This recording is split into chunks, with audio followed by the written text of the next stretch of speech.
Evo, mladi si čovjek, student ili si tek završio, na koji način možeš učestvovati u tim procesima i kako se prijavljuješ? Kako neko da učestvuje u radu Panevropske unije? Što se tiče Panevropske unije, mi na svojim društvenim mrežama uvijek objavljujemo pozive za novi mlade članove, tako da su pozivi uvijek otvoreni. Nekako nam je uvijek bio fokus zadnjih godina na mlade politologe, jer su oni zapravo teorijski potkovani sa svojim znanjima. Sada da bi to i praktično primijenili, tu i postoji Panevropska unija.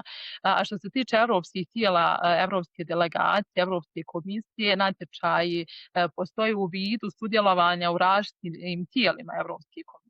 Na primjer, imali smo od 2022. do 2025. mandate mladih evropskih ambasadora, gdje su mladi aktivisti koji su aktivni u političkim sferama ili sferama civilnog društva imali priliku da se prijave i tada su postali ambasadori evropskih promjena u Bosni i Hercegovini, gdje su oni kasnije išli po mnogim srednjim školama, osnovnim školama, fakultetima, promičući evropske vrijednosti u Bosni i Hercegovini. Drugi način je također kao i građani Bosne i Hercegovine imaju pravo da sudjeluju na sjednicama i parlamenta i vlade i vijeća ministara sa konkretnim prijedlozima. Također postoji platforma gdje se zapravo zakoni objavljuju i gdje mladi ljudi također mogu dati svoje doprinose. Mi smo organizirali radnu skupinu kada je donošen zakon o pristupu i slobodi informacija na razini Bosne i Hercegovine, gdje su mladi ljudi sa pravnog fakulteta i fakulteta političkih znanosti dali svoj doprinos kreaciji tog zakona i izmjenama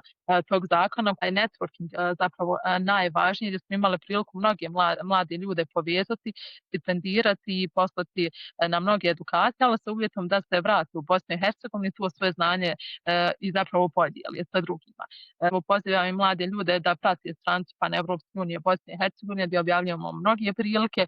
Također je naša neka osnovna platforma civilnog društva u Bosni i Hercegovine i mreža za izgradnju mira, gdje se članice mreže za izgradnju mira objavljuju sve svoje konferencije, edukacije koje su besplatne u ovom trenutku. Ono što je isto važno reći da postoje i prakse mladih ljudi u evropskoj delegaciji. Također evo i u uredu visokog predstavnika u OHR-u je trenutačno otvoren isto natječaj za mlade praktikante koja je jedna također zanimljivo iskustvo. Zanimljivo je reći da je gospodin Kristijan Schmidt također član Paneuropske unije. Evo tu su mnoge prilike, ali tu je ipak odgovornost na mladima i da se oni pokrenu, a možete evo vidjeti i u primjerima kantona Sarajevo da se mladi ljudi sada već aktiviraju oko svojih studentskih prava, također evo i studentski dom u Neđarćima i tako dalje.